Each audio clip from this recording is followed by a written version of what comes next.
11, I got a blood clot. Everybody hear me? My sister Trudy downstairs was working with me at a boarding school where I worked, and I was having trouble breathing.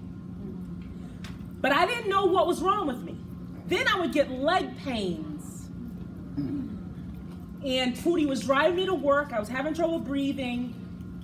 And I went to see Dr. Collins because I didn't have a Dr. Payan. I didn't have a new doctor in Connecticut, and I was in New Hampshire.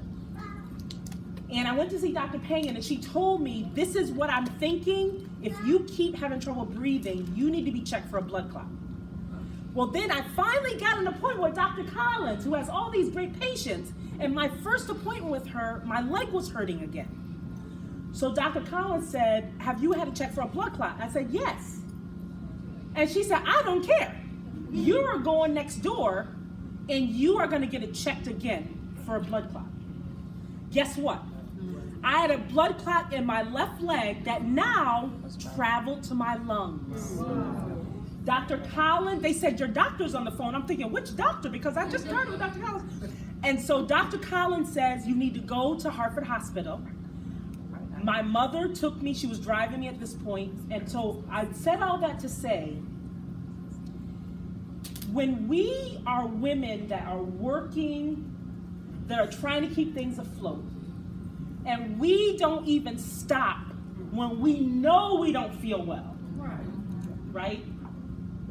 How do you help us figure out the difference between hypochondriac and no, fool, you need to really do this? That's right? When I had that stroke. When I had that stroke, I actually had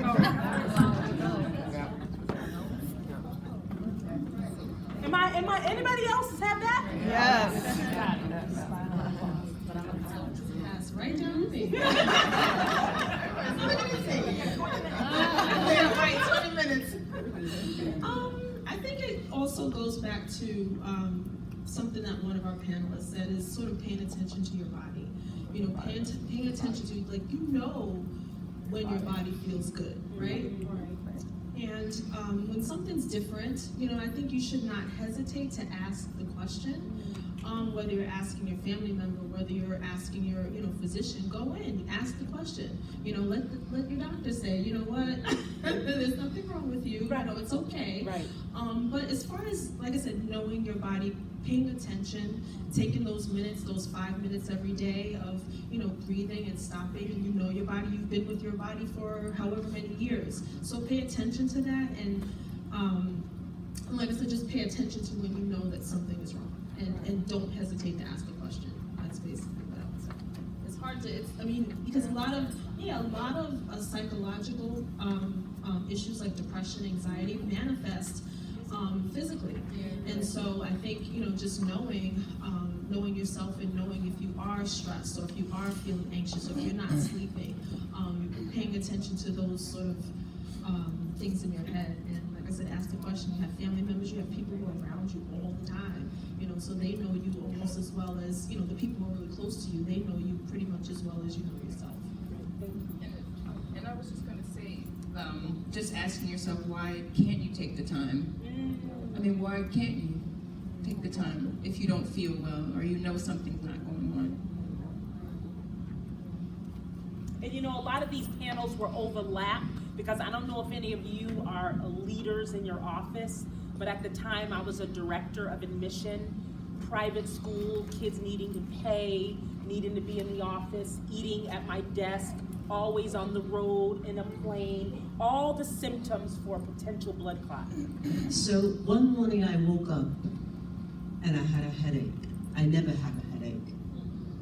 But I woke up with a headache, excruciating headache.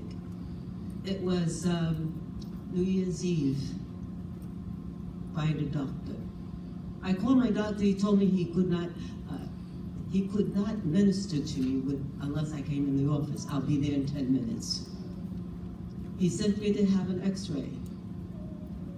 The technician said everything looks clear, looks good. No, I got a headache.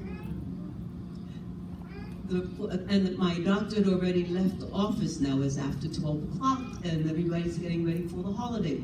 And the next thing I know, I'm taking myself to the emergency room. And then I sat, and I sat, and I sat, and I sat. 18 hours later, I'm admitted, and I'm told that they're going to do some further tests. I had an MRI, and then you have the EEG, and then you have another MRI with contrast, is it?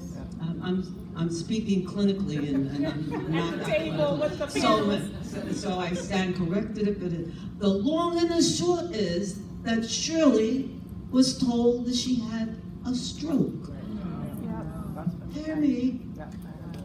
So ladies, as much as you're working, all that energy, that excitement, and everything else that goes on, that self-care, self-management is so important, even with a headache. Thank you for sharing.